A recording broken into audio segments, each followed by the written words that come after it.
We are taught from the first time we touch a glowing keyboard that the delete key is a digital eraser. We believe that when we drag a file into that small wire mesh icon on our desktop and click empty, the data vanishes into a non-existent void. We find comfort in this finality. We believe in the absolute authority of the trash bin, but in the cold, uncompromising architecture of silicon, copper, and magnetic glass, there is no such thing as an eraser. There is only a shroud. There is only the temporary masking of what remains physically present. Imagine a vast, infinite library. It contains millions of books, each representing a fragment of your existence, your high-resolution photos, your private messages, your bank statements. When you tell the computer to delete a file, it doesn't burn the book. It doesn't even move it from the shelf. It simply walks over to the giant index card at the front of the library and rubs out the entry with a cloth. The book is still on the shelf, the pages are still turnable, the ink is still dry. But as far as the library's logic is concerned, that specific shelf is now empty. This is the beginning of the end. This is the very first second of a digital death, a quiet execution performed in total darkness. In the first 10 seconds after you click that button, the operating system performs a clinical beheading. In technical terms, this is the sudden corruption of the file system index, the NTFS, APFS, or FAT32 table that governs the drive's memory. Your computer operates on a strict see no evil policy. Once that index entry is severed, the operating system treats the physical sectors where your data lives as unallocated space. It is a bureaucratic lie told by the machine to itself. This is the most dangerous moment in the life of a piece of data. It is a ghost. It exists physically, burned into the magnetic platters of a hard drive or trapped as a specific voltage in the flash cells of an SSD, but it no longer has a legal identity within the system. It has no name. It has no protection. It is an outlaw. If your computer were to lose power at this exact moment, a forensic expert could reach into the machine, bypass the interface, and pull that file back out with clarity. It's still warm, it's still breathing, it is a perfect replica of the life it once had. But the clock is ticking with mechanical ruthlessness. Within the internal logic of the central processing unit, a flag has been raised. This space, the space where your photos or your private passwords reside, is now marked as free. To the machine, free doesn't mean empty. It means available for conquest. The machine is already looking for something to put in its place. Every background process, every tiny system update, every telemetry ping is a scavenger waiting for the body to cool. You have 50 seconds left before the first scavenger arrives to pick at the remains. By the 30-second mark, the environment inside your hardware becomes actively hostile. We think of our computers as being idle when we aren't typing, but a computer is never truly still. It is a pulsing organism of background tasks.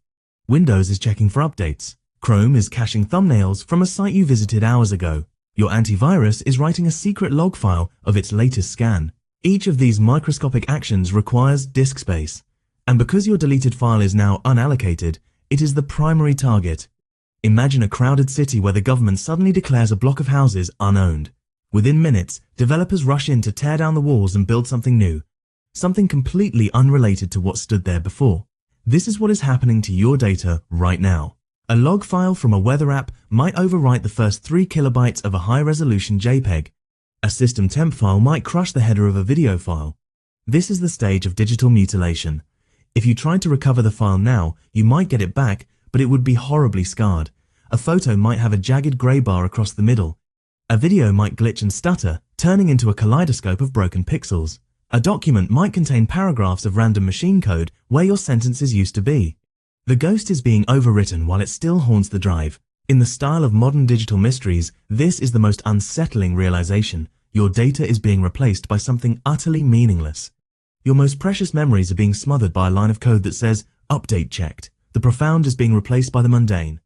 The machine doesn't care about the content, it only cares about the capacity. It sees a vacant lot, and it fills it with digital trash. This is the entropy of the network. We spend our lives building digital monuments, only for them to be used as fillers for a cache file that will itself be deleted in an hour. It is a cycle of unfeeling consumption. If you are using a modern solid-state drive, or SSD, the process is even more ruthless and final.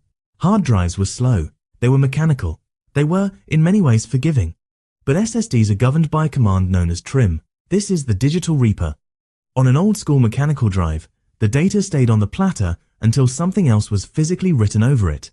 It was like writing in pencil and waiting for someone else to write over your letters.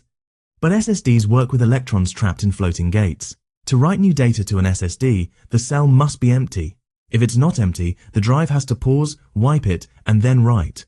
This makes the drive slow and inefficient. To prevent this lag, the trim command acts as a digital hitman. About 45 seconds after you delete a file, the operating system sends a silent signal to the SSD controller. It says, "These sectors are no longer needed. Clean them now so we are ready for the future." This is not an overwrite, this is a total purge. The controller sends a burst of voltage through the cells, resetting them to a neutral state. The electrons are released. The ghost isn't just covered up, it is disintegrated at the atomic level. Once trim has executed its command, there is no forensic tool in the world, no government agency, and no undelete software that can bring it back. The voltage has leveled out. The physical state of the matter has changed. The silence of the drive is now absolute. This happens in the background, silent and invisible to the user. You might be reaching for your phone to look up a recovery tutorial, but by the time you've typed how to recover deleted files, the trim command has already completed its sweep. The hardware has optimized itself by erasing your history. But there is a final twist. While your local hardware has successfully murdered the file, the network remembers. We must look at the shadow copy. In those 60 seconds, while your computer was busy destroying the original, did you have a cloud backup synced? Was your phone connected to the same Wi-Fi? Did you once email that file to a friend? The file on your computer is dead, but its digital echo is now scattered across the global nervous system of the internet. Your data has moved from a state of physical existence to network existence. It lives on a server in Virginia, a backup drive in Ireland, and a cache in Singapore. You have lost control of the body, but the soul of the data is now immortal and out of your reach. This leads to a terrifying paradox of the modern age. We struggle to keep the data we want, yet we cannot truly destroy the data we fear. Your deleted file is gone from your hands, but it is trapped forever in the copper and fiber optic veins of the world. It is the forever ghost. While you watch the clock hit 60 seconds and feel a sense of closure, a server halfway across the world is just beginning to index a copy of that very same file. You are never truly clean. You are just disconnected from the evidence. We have reached the end of the minute. The 60 seconds are up. Inside the casing of your laptop or the tower of your PC, the temperature has shifted by a fraction of a degree. The magnetic alignment has changed. The electron gates have closed. The unallocated space is now occupied by the next generation of temporary files. The cycle is complete. What was once a document, a photograph, or a secret is now nothing more than the background radiation of a machine. It has returned to the digital soil from which it was born. When we look at our screens, we see a clean, organized world of folders and icons. But underneath that interface is a chaotic 60-second graveyard. Every time you use your computer, you are walking over the remains of thousands of deleted thoughts, discarded drafts, and forgotten moments. Your computer isn't just a tool for creation. It is a machine of constant destruction. And as you sit there, the next 60-second timer is already beginning for a file you haven't even decided to delete yet. The lights go out. The sectors reset.